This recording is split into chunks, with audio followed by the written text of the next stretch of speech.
Okay, and yep, I gotta love that theme music every time. It's so jaunty.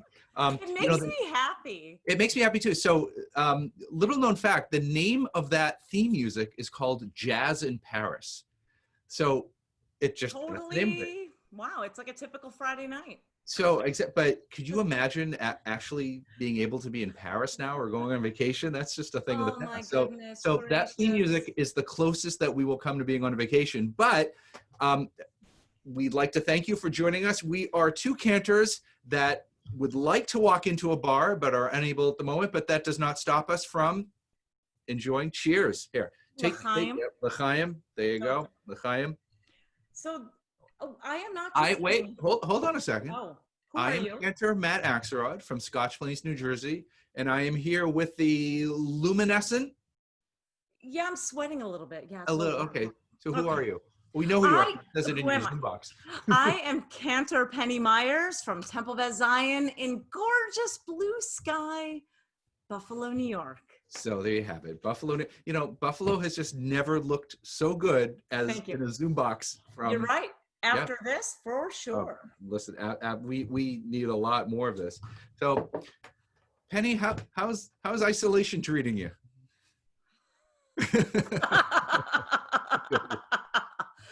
Well, this is day 65, I think, according to Governor Cuomo. I can't even. So, go ahead. No, I originally for the first 60 days, I decided, I'm not going to shop. I'm not going to do anything. The biggest excitement for me this week was begging my husband to take me to Lowe's so I can pick out a faucet. I said, Bennett, I'm not buying shoes right now. So please let me get excited to pick something shiny out. Yeah. And I went, and then I had an impulse purchase. What was your impulse purchase at Lowe's? An entire patio set. Oh my God. Surprise. Well, actually, okay, so that actually is a great purchase for this summer. I mean, social distancing and just having to be outside, and I mean that actually makes a lot of sense. That's the new travel. Matt, travel, yeah. Matt, this is May. We're in the month of May. Yeah. The forecast for Buffalo. It's going to snow this weekend. Or as you like to say, Wednesday. And again, cheers. It's not an old fashioned. I look at like pictures in the news or I watch TV or something and I see all these scenes, where, everyone's together. It looks normal. And I can't even imagine a time where we could all get together. They show these old sporting events on the sports channels and the stadiums are filled with people. Oh. Can you even imagine? It's just, it hasn't even been. I would give anything. It hasn't even been 2 full months. And I had a dream last night that just some random thing. There was some guy and he went to shake my hand and I recoiled in horror in my dream that he was going to shake my hand. This is where are you sure he didn't recoil in your dream to shake your hand? It was a nightmare. So anyway, what I want us to talk about today is, yeah. You want to talk, do ya? And Penny's like, oh, good. This will be news to me. Yeah, I know, right? So, of course, like all of our colleagues, we've had to adapt our congregational life. We've had to adapt to a virtual online presence. And much of our time is spent now, like it's always been, teaching kids bar and bat mitzvah, teaching lessons and so forth. So I just want us to talk about the effect it's had on the kids, the effect it's had on us.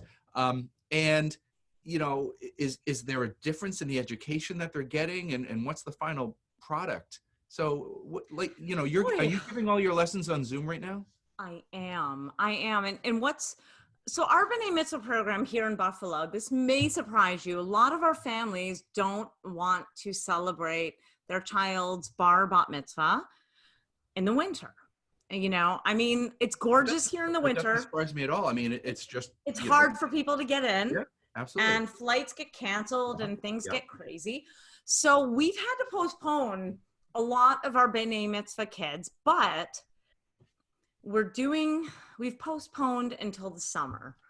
And what I made a decision. Which probably now doesn't I mean, it probably was it was a good solution back then, but I wonder if it's going to have to be postponed again.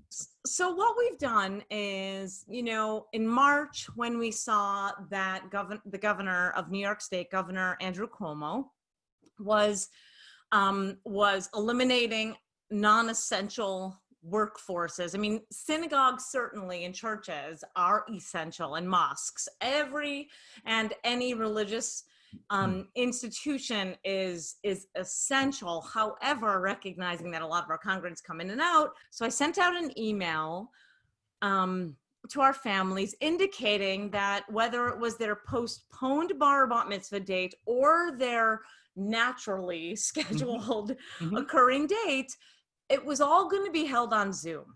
What I wanted to do, because given the fact of these, there's all these graduation T-shirts that says "Class of 2020," quarantine, right. The virtual T-shirt, right? The virtual T-shirt for the virtual graduation, for the virtual quarantined class.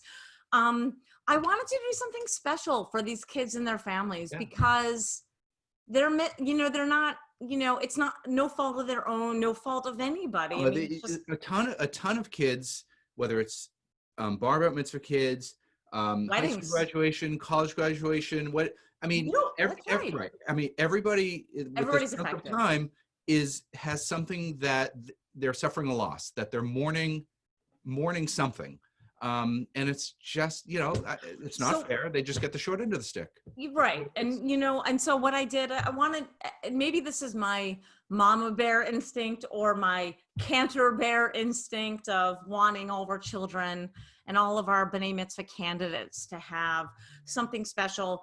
I looked at our synagogue calendar and I chose a date in May of 2021 where we'll do a class Shabbaton. We'll provide a very special Kiddush luncheon. That's smart. And that's a nice idea. And that way, and it's far enough away that at medical least, advances and testing, and God forbid a second wave, if it should come, it will at least put us ahead.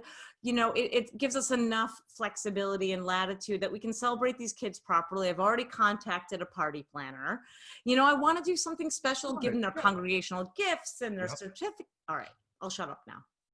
No, that's a great idea. What our experience, I think, or at least my impression of things is we've had a number of B'nai Mitzvah, and we've had that have had to go virtual. So we've done a combination of Zoom and then doing Facebook Live feed or something like that. And it's worked out very well technically. But what I have seen is that, of course, the family, they were initially, the shock of not being able to have a bar mitzvah party and the whole, everything, and that, everything had to be, some postponed, some didn't. Okay.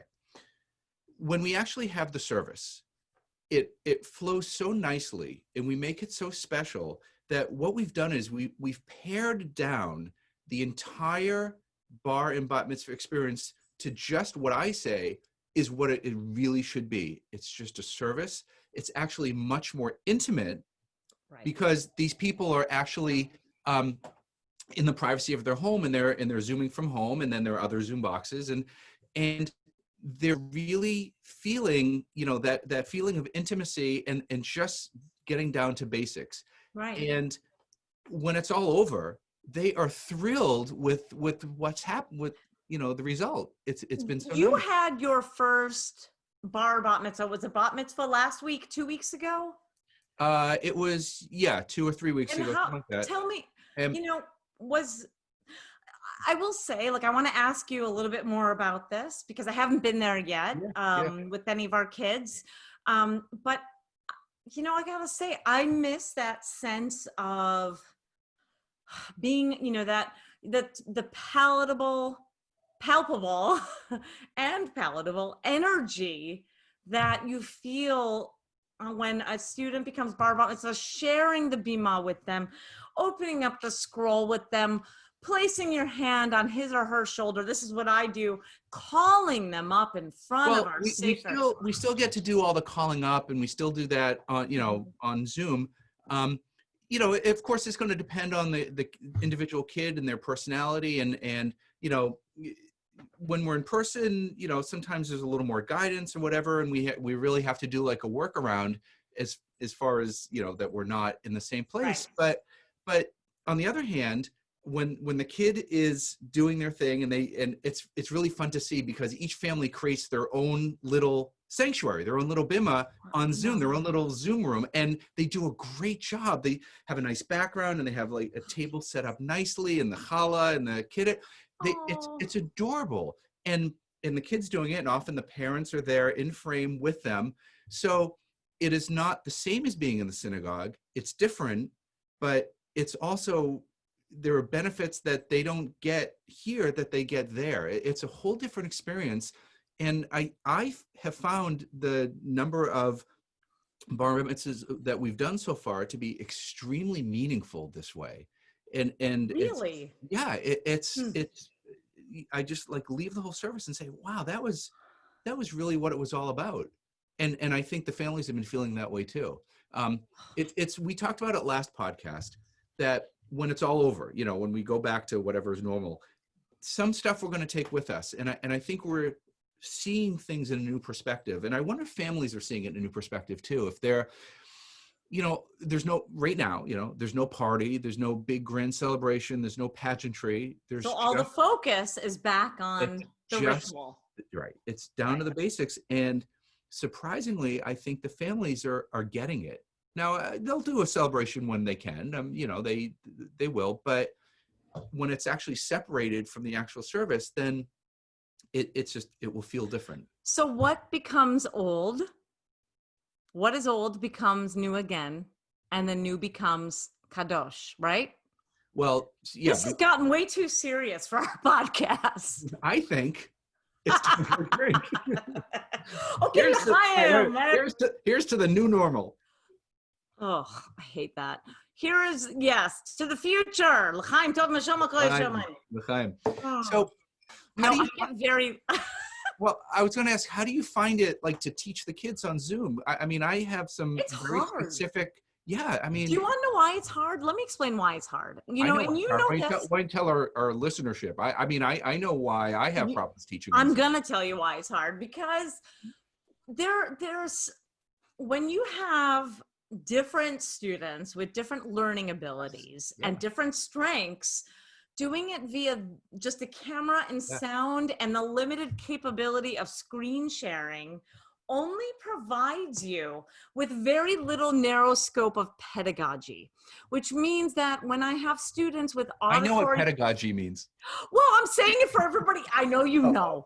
I'm saying it for everybody out there in TV or Zoom land or whatnot, is that many of my students are not oral learners and have auditory processing issues.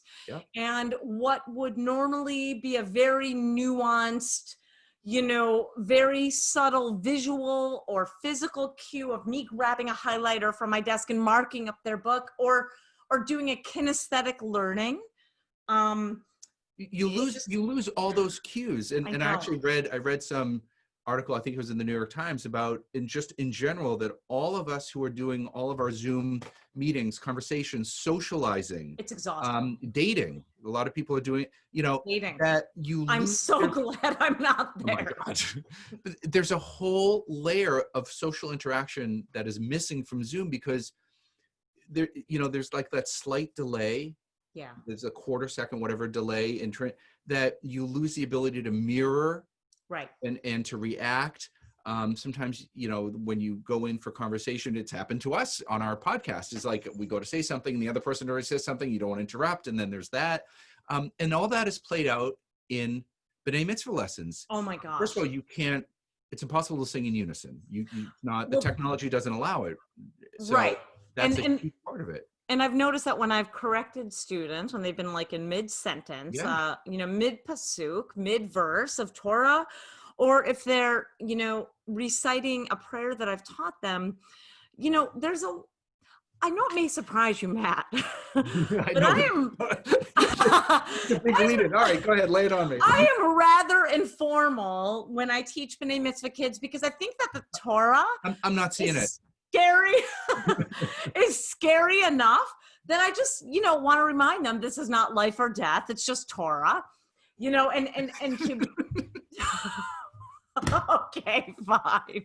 Whatever. You know what? Let me write this down. It's not Cantor life Penny or says, death. it's not life or death. It's just Torah. But that puts it in perspective. Think Yeah, about the it does. It certainly does put it in perfectionism. perspective. It's like, you know, these Even kids. Leviticus?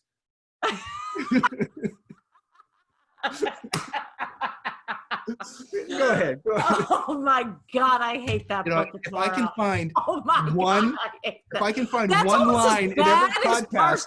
That's almost as bad as Parshat Bamidbar. You get the numbers and the names. I'm like, what the heck? Okay. It's not exciting. Okay. But yeah, I mean, there's Of definitely. course, it's exciting. Okay. The Torah can be exciting. But it's true. You know, if I have a kid in person with lessons and they're singing and maybe they're making some mistakes or they're struggling through it, in their peripheral vision, they'll see me sitting here at the desk and I'll be like, you know, like nodding Along, Yeah, right. They can't necessarily see that. Or if, you know, I find when kids are singing something, they make a mistake and, you know, I correct them, they automatically, without thinking, they take their eyes out, they look up at the computer screen And they say, lose their "What?" spot. And they lose focus. Or And if it's just simply like, you know, go back to verse 32. That's a whole production. Well, you know, where and this and okay, and then this word. I know and, that. okay, You have to have line, Safaria up. Right. Um, You know what's really bizarre is actually something is what's going on over there, Penny? something's buzzing. I'm sorry. Are we? I don't understand. There's a lot of technology happening here. Is this podcast coming at an inconvenient time for you? You know, Zoom is okay, but you know what? Like, where was I going? The problem was you're recording another podcast. You know, in order. Look. Let's just be honest about B'nai Mitzvah training, okay? Can we just get down to tachlis and the reality? I'll let you be honest. Okay. Beth Zion in Buffalo, New York. Go ahead. No, think about it though. Think about when you were a little boy chick, okay? Like 90 years ago. I don't. You would only see the Torah cast and far away from the Aron Kodesh, from the Ark. And I'm just translating, not because Matt, you need it, but there are others who are listening or watching who may not be aware of what that is. And then all of a sudden, they're thrust into learning and then, you know, getting close to something that they've never really. So you want to bring it and make it accessible and right. And not as stressful as it need be. So I often tell the kids, I crack some weird, corny mom jokes. I'll say, okay, kids, give me the finger.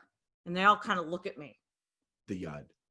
No, your finger. Oh, right. Because if they don't have a yad, I mean, look, you know, not for nothing. When I lane Torah, I don't use a yad. It's a Chabad custom. There's no prohibition, you know, and our kids. Yad is just a tool to make sure that you just don't want your you know, like you don't want to flake off from your fingers to touch the parchment. Right. And so, but kids, you know, getting up there and using getting up, unless they've received a yad as a gift, unless they have one in their house. I don't know about your students. Many of my students don't possess a yad. No, and sometimes, you know, they will have gotten a gift or gotten one but generally no. I mean, they use the community yad that we have. Right, ours too, and the kids happening for a while, which has like a long chain, and you know, even during their rehearsals, they fumble with it, and I'm like, oh my goodness, like, I've had students who are ADHD, like Dafka legit ADHD. And they fidget. I've had fidget spinners, and I want to make sure that they're comfortable getting up in this very, for lack of a better word, unusual moment in our sanctuary that is very formal and very large. And it seats 1,000 people. And even when you have 300 people in there, it still feels completely like an airplane hangar. So in this new situation, they don't actually now ever get to do that. I mean, everything is done from home, which, you know, as I said before, except for May 2021. Right. So, you know, obviously they're missing out on something. They're missing out on a certain portion of the ritual. But on the other hand, as I said, maybe there's a benefit to it. Maybe maybe they're actually taking something, maybe they're getting something that they would not have gotten otherwise. Maybe they're getting a certain feeling. They're going to have to, in the future, we're going to have to look back at this period of time in 2020 and all the kids. And, this, of course, happened. This is applicable to public school education where all the kids are out of school as well. And you would know, right. Because So of your wife. So, what are the effects that these kids are having? Is it just something they'll look back on as a historic, time a period that they had to go through? Will there be a deficit in learning? Right. Will there be a Jewish deficit in learning? By the way, the glasses are a nice Zoom You edition. like that? Yeah, you should definitely have them on for Zoom all the time. They makes you look really like legit. Are you saying that my blonde no, I'm not saying hair? I'm not saying anything. So all I was going to say, and then we have to. That's just mean, Matt. We have to wrap this up. I get it. You're in New Jersey. You have to crack jokes. Like what other else? Whatever. So all I was going to say is, and then we have to wrap it up. But we'll get the theme music going later. So the families that have having the Zoom mitzvahs now, but they've postponed the party to whenever they can have it in the future, the fall, whatever. Is that what you call them? Zoom mitzvahs? Like one word? We've been calling it Zoom mitzvahs, but we're not the only ones. Other people have coined the phrase also. Can I copyright that? Yeah. I mean, my synagogue, my synagogue, Temple Beth Zion, we often say TBZ. I just say TB Zoom. Yeah, you can do it. So. All right. I wonder, so the ones who have their party, so they've had their service already, or will have had their service already, then they will have their party at some point in the future. I wonder what that party will be like. I wonder if it will be like putting on a wedding dress 9 months after the wedding. I wonder if it will feel, or if it's going to feel anticlimactic, or they're going to get to like sometime. Let's say we're done with social distancing in November. We won't be, but let's pretend. And they have, and so they can have their party in November, but they've had their service in April. Are they even going to be into it? Are they going to be like, oh my God, I can't believe we have to go through this whole thing again when it's all over? And that's what I meant about paring down to the basics, is that once the service is over, I wonder if they even feel the need to have this big giant party celebration. And I don't know the answer, and it will differ by families, but I wonder what the sense will be when we're all through this and all the families can look back. And I just wonder, what effect that will have on their perspective and the party and the celebration and the 5 or 6 figure expenditure for the party that now they're wondering, oh, I wonder if I really needed to do that.